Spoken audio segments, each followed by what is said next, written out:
2025లో 75 వసంతాలు పూర్తి చేసుకుని 76వ వసంతంలోకి అడుగుడుతున్న సందర్భంగా ప్లాటినం జూబ్లీ ఉత్సవాలు కార్యక్రమం మొట్టమొదటగా ప్రకాశం జిల్లా నుంచే మొదలయ్యి మరి ఇది విజయవాడ నడిబొడ్డున సీఎం గారి సభతో విజయవంతం అవుతుందని చెప్పి తెలియజేస్తూ ఈ సందర్భంగా కార్మికులు జిల్లాలో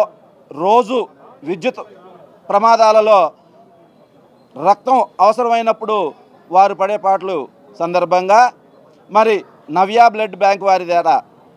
ఆ రక్తాన్ని ఎవరైతే డిపార్ట్మెంట్ వారు ఎక్కడైనా యాక్సిడెంట్ అయినప్పుడు మేము సప్లై చేస్తామని మీకు ఏ రకమైన గ్రూప్ కావాలన్నా చెప్పి సంప్రదించినప్పుడు దాన్ని పురస్కరించుకొని ఈరోజు మా విద్యుత్ ఉద్యోగులు ప్రకాశం జిల్లాలో దాదాపుగా 150 పైన బ్లడ్ డొనేట్ చేయడం జరిగింది. ఇంకా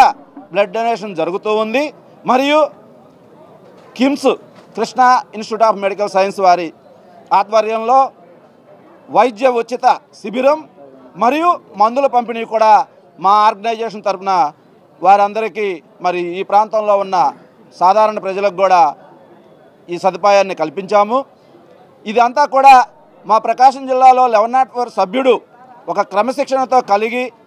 మరి ఎవరికీ లేని విధంగా జిల్లాలో మాకు విద్యుత్ భవనాన్ని ఏర్పాటు చేసుకొని నాకు సహకరించిన మా మిత్రులందరికీ వారి యొక్క ఇది వలన సహాయ సహకారాల వలన ఇంతటి కార్యక్రమాన్ని విజయవంతం చేయగలిగాం. అదేవిధంగా ఎవరైతే కాంట్రాక్ట్ కార్మికులు ఉన్నారో వారికి సంబంధించి డైరెక్ట్ పేమెంట్ కంటే కూడా వారిని రెగ్యులర్ చేయాలని మరి గౌరవ శాసనసభ్యులు దామచర్ల జనార్దన్ గారికి రిప్రజెంటేషన్ ఇవ్వడం జరిగింది. ఆ రిప్రజెంటేషను వారు తర్వాత వస్తే మన గౌరవ విద్యుత్ శాఖ మంత్రుల దృష్టికి తీసుకువెళ్తానని ఆయన తెలియజేయడం జరిగింది. తప్పకుండా ఏవైతే సమస్యలు విద్యుత్ సమస్యలో కార్మికులు ఎదుర్కొంటున్నారో వాటన్నిటి మీద నిరంతరం ఈ విద్యుత్ సమస్యలో పోరాడేటువంటి యూనియన్ ఏదైనా ఉందంటే అది ఒక్క 1104 అని మీ అందరికీ తెలియజేస్తూ కార్మికులు అందరూ కూడా